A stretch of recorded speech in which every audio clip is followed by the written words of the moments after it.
मैं देख रहा हूं जहां हमें पंडाल में हर तरफ लोग दिखाई दे रहे हैं।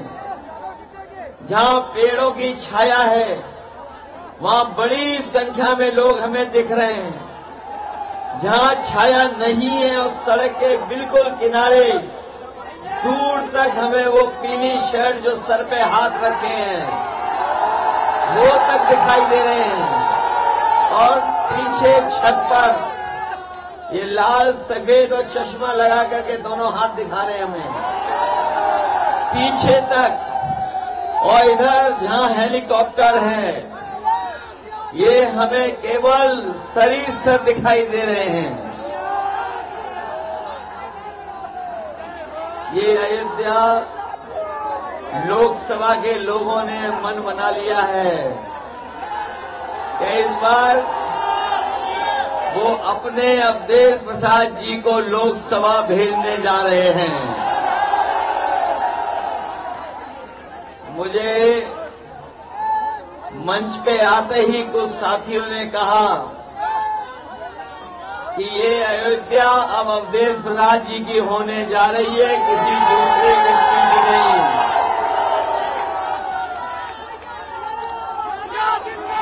ये चुनाव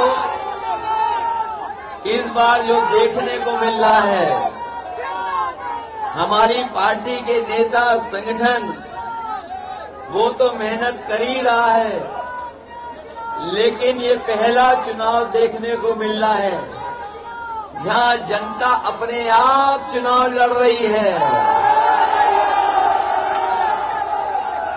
जो हवा पहले चरण से चली है और लगातार चरणों में जिस तरीके से इंडिया गठबंधन और समाजवादी पार्टी को समर्थन मिल रहा है, जनता का गुस्सा इस सरकार के खिलाफ बढ़ता चला जा रहा है। और देखिएगा आप, जब ये चुनाव 7वें चरण में पहुंचेगा तो जनता का गुस्सा भी 7वें आसमान पे दिखाई देगा।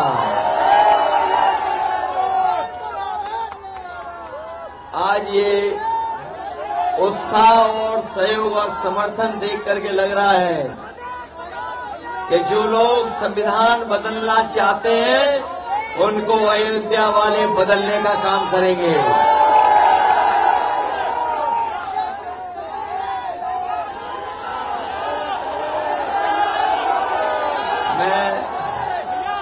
दूर देख रहा हूं बाबा साहब भीमराव अम्बेडकर जी की संविधान लिखी हुई किताब संविधान को।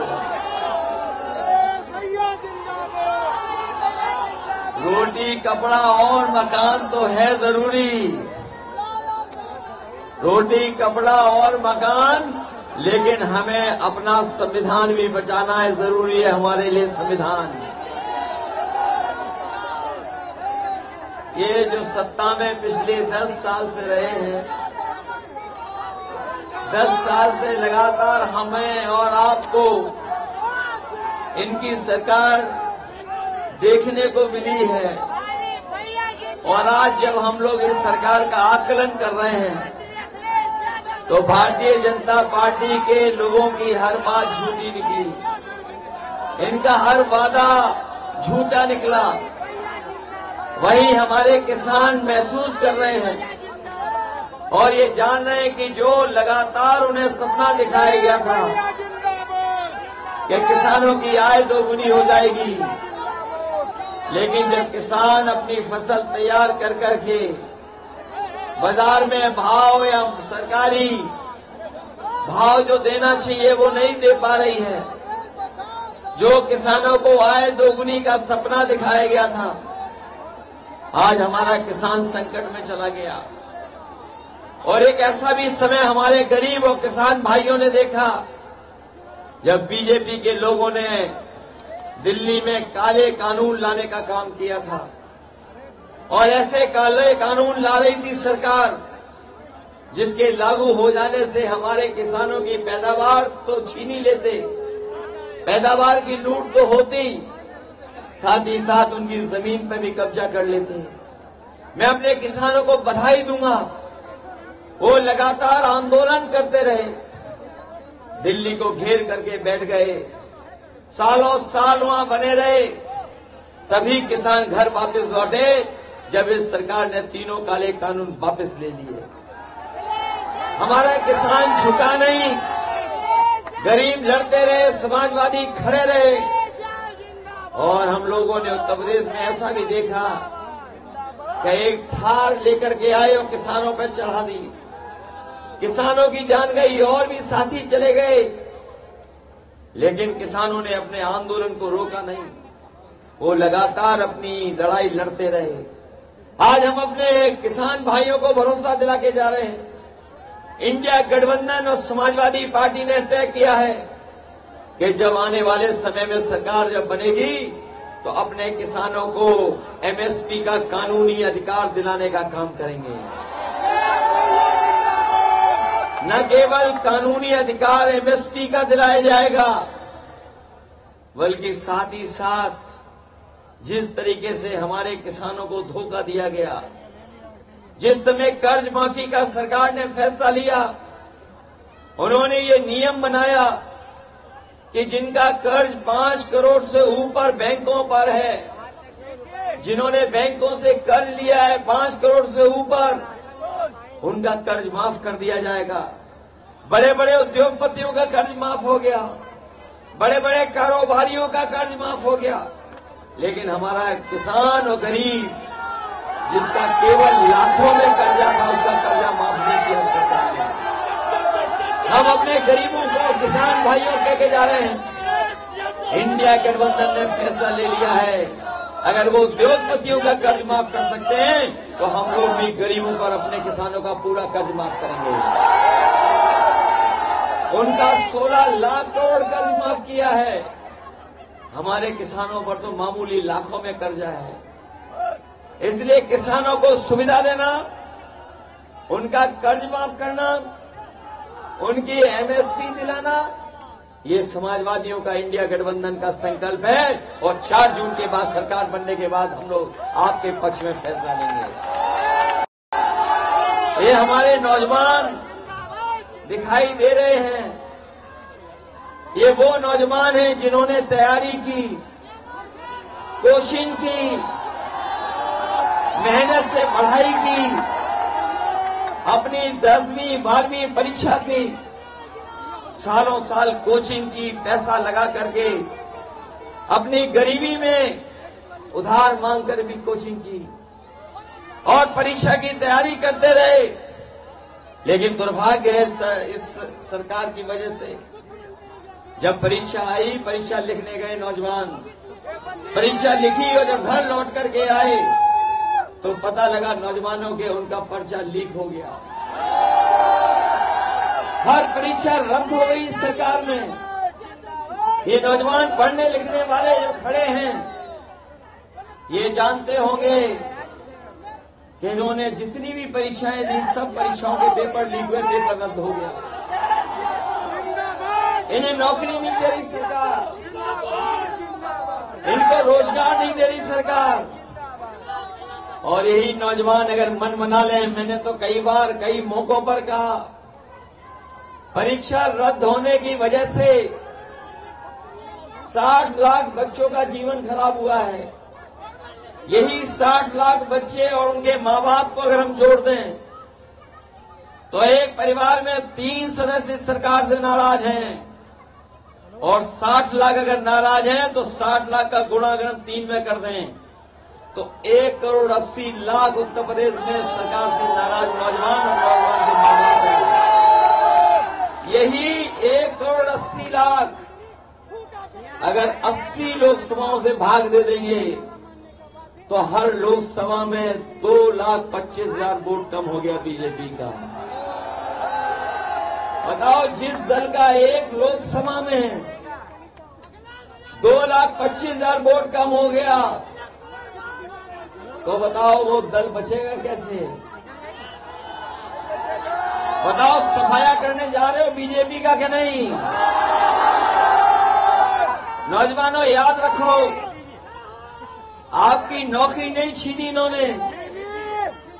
10 साल में इन्होंने आपके 1 तिहाई इन्होंने और हमारे तमाम वो नौजवान जो सड़कों पे दौड़ करके, खेतों पे दौड़ करके अपनी फौज की तैयारी करते थे, जो फौज की पक्की नौकरी मिलती थी, इन्हें जब जानकारी हुई कि गांव गरीब के परिवारों के बच्चे फौज में चले जाते हैं, फौज में जाने के बाद उन परिवारों का आर्थिक और सामाजिक रूप से मान सम्मान बढ़ जाता है, इन्होंने फौज की पक्की नौकरी को आधी अधूरी नौकरी बना दिया। अग्निवीर व्यवस्था को हम कभी स्वीकार नहीं कर सकते, क्योंकि अग्निवीर व्यवस्था में, इस फौज की भर्ती में न कोई सम्मान मिलने जा रहा है, न केवल ये लोग धोखा दे रहे हैं, पर शहीद होने के बाद भी सम्मान नहीं मिलेगा। इसलिए अपने नौजवानों को कह के जा रहे हैं, जहां सरकारी नौकरियां 30 लाख खाली हैं, उनको तो भरा ही जाएगा, और ये अग्निवीर जो आधी अधूरी नौकरी है वो हमेशा हमेशा के लिए खत्म हो जाएगी। जहां पहले वर्दी पहनने को मिलती थी, पक्की नौकरी पक्की वर्दी, उसी तरह की व्यवस्था लागू करने का काम इंडिया गठबंधन करेगा। हमारे किसान भाई जानते होंगे, इस सरकार ने उनकी बोरी से भी चोरी कर ली, खाद की बोरी से चोरी की सरकार ने। बताओ, आपके किसानों की बोरी की चोरी हुई 5 किलो की कि नहीं खाद की? पहले 5 किलो चोरी हुई, फिर 5 किलो हो गई। बताओ बोरी से कितनी चोरी हो गई। और जब डीएपी खरीदने को जाते थे आप, तो बताओ नैनो यूरिया जबरदस्ती खरीदवाई आपसे कि नहीं खरीदवाई? मैं सोचता हूं ये बोरी की चोरी कहां से सीखे हैं। तभी हमें पता लगा कि ये बोरी की चोरी पार्ले जी बिस्किट से सीखे हैं, पैकेट से। हमारे पुराने लोग जानते होंगे, बाजार में जब पार्ले जी बिस्किट पैकेट मिलता था, इतना बड़ा मिलता था, और जैसे जैसे महंगाई बढ़ी और उन्होंने मुनाफा कमाना शुरू किया, तो बताओ पैकेट छोटा होता चला गया कि नहीं हो गया? आज कितने बिस्किट का पैकेट मिल रहा है? ये सरकार आ गई तो न केवल महंगाई बढ़ाएगी, बल्कि हमारे पार्ले जी बिस्किट पैकेट का जो 5 बिस्किट का बचा है पैकेट, वो 1 बिस्किट का पैकेट बना देगी। और किसान भाई सावधान हो जाएं, अभी तो 10 किलो चोरी की है, ये और सत्ता में आ गए तो हो सकता है खाद भी आपको पाउच में खरीदनी पड़े। महंगाई बढ़ा दी इन्होंने कि नहीं बढ़ा दी? अभी जब मैं आपकी सभा में आ रहा था तो मैंने देखा सड़क पे न जाने कितनी मोटरसाइकिल खड़ी थी हमारी। ये कार्यकर्ता मोटरसाइकिल से चल करके आए हैं। हमारे नौजवानों को पता होगा, 5 साल पहले, 10 साल पहले बताओ मोटरसाइकिल कितने रुपए की आती थी? पहले कितने की आ रही थी? और बताओ आज मोटरसाइकिल कितने की आ रही है? महंगाई बढ़ा दी कि नहीं? डीजल पेट्रोल महंगा कर दिया कि नहीं कर दिया? और रसोई गैस, जो क्यूटो वाले सांसद जी आए थे, याद होगा, क्यूटो वाले सांसद जी आए थे, वो कहीं चाय पिए थे। बताओ सिलेंडर महंगा हो गया कि नहीं हो गया? कितना महंगा है सिलेंडर? और ये सरकार ने जबरदस्ती वैक्सीन लगवाई थी कि नहीं लगवाई थी? ये हमारे पुलिस के भाई लोग हैं, खाकी वर्दी वाले, और सरकारी कर्मचारी लोग, ये लगवाना नहीं चाहते थे, लेकिन फिर भी जबरदस्ती लग गई इनके। बताओ वैक्सीन लग गई कि नहीं लग गई? और अब वैक्सीन लगाने वाली कंपनी कह रही है कि सब हम वैक्सीन वापस ले लेंगे। बताओ हमारे शरीर में लगने वाली वैक्सीन कैसे वापस ले लेंगे? क्या ये वापस ले लेंगे? और वैक्सीन वाली कंपनी से इन्होंने चंदा लिया कि नहीं लिया? और देखिए कैसा समय आ गया है। जब पहले हमें और आपको बुखार होता था, कार्यक्रम भेजा नहीं भेजा आपने, तो हम लोग पैरासीटामोल की 500 mg की गोली में बुखार ठीक कर लेते थे। और इधर बताओ 650 mg की गोली खाने के बाद भी बुखार नहीं ठीक हो रहा। बताओ गोली की कीमत बढ़ा दी कि नहीं बढ़ा दी? और जो सामान्य पेट दर्द की दवा थी उसकी भी कीमत बढ़ा दी। महंगाई बढ़ी कि नहीं बढ़ी? इसलिए आप इनको हटाने का काम करोगे कि नहीं करोगे? और जब से इलेक्टोरल बॉन्ड की बात आ गई है जनता के सामने, इन्होंने चंदा वसूला, किसी को नहीं छोड़ा। बड़े बड़े लोग जितने थे सबसे चंदा वसूल लिया। किसी से 1000 करोड़ लिया, किसी से 500 लिया, किसी से 400 लिया। दवाई की कंपनियां नहीं छोड़ी। और आज जो महंगाई है वो इसी वजह से है, क्योंकि इन्होंने सबसे चंदा वसूल लिया। बताइए वसूला चंदा कि नहीं वसूला?